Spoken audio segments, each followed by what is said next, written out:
Welcome back, everybody, and great to be back with you again on this, the second to last week of your course. Can you believe it? You are so close now. Can I begin my message this week by first of all saying the most amazing congratulations to you all. You have been out into the sector working hard in your services to making those shifts from student teacher to teacher.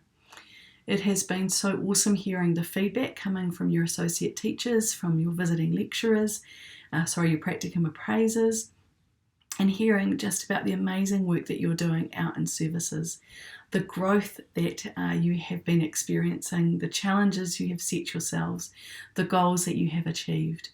You deserve the hugest congratulations, and I hope that you have taken the time to celebrate yourself, all that you have achieved, all the milestones that you've met, all the growth that has taken place. I know that those 6 weeks will have been a mix of both challenging and rewarding times.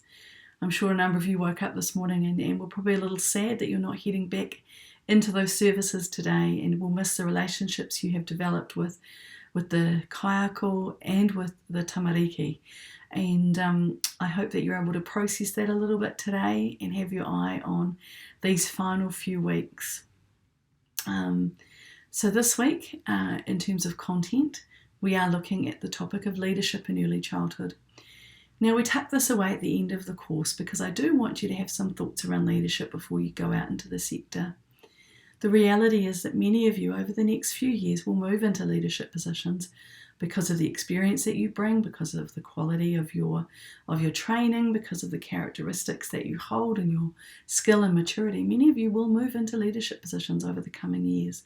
So I wanted to lay down some seeds and some thoughts about what leadership might look like and might need to be as you move into those roles.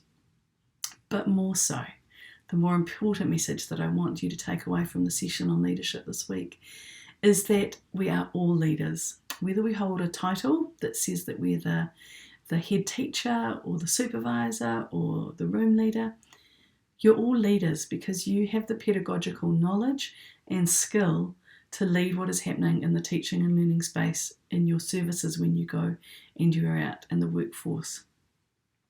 By being the role model, by being the example, you are what we deem to be pedagogical leaders. You set the standard of what teaching and learning can be in early childhood education.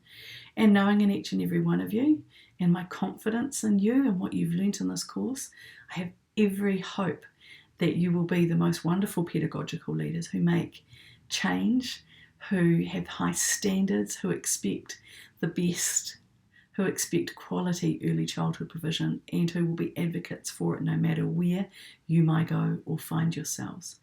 I have every hope and every confidence in you, and I know you won't let us down and let the children down.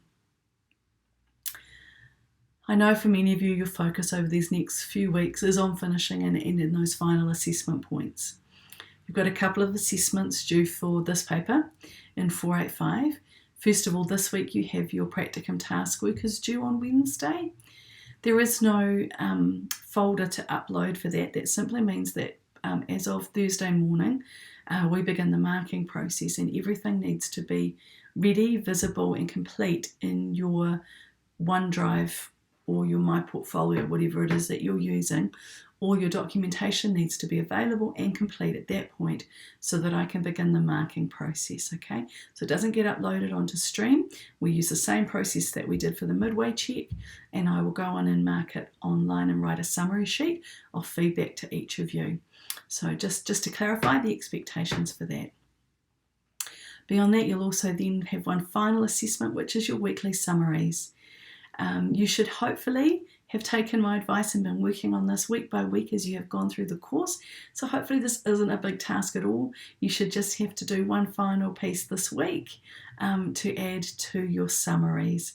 And hopefully that won't feel too daunting, and then you'll be able to tick off the assessments for this course and celebrate. I'm nearly completed finishing the philosophy assignments. I'm hoping to have those returned to you tomorrow. So thank you for your understanding, and you should have those back soon. Well, to you all, I wish you a wonderful week. I hope all goes well as you put your hand to those last few final tasks. Please do contribute and talk with each other this week and engage with the content to wrap up what I hope has been a wonderful learning experience for you. Have a great week, everybody. Thinking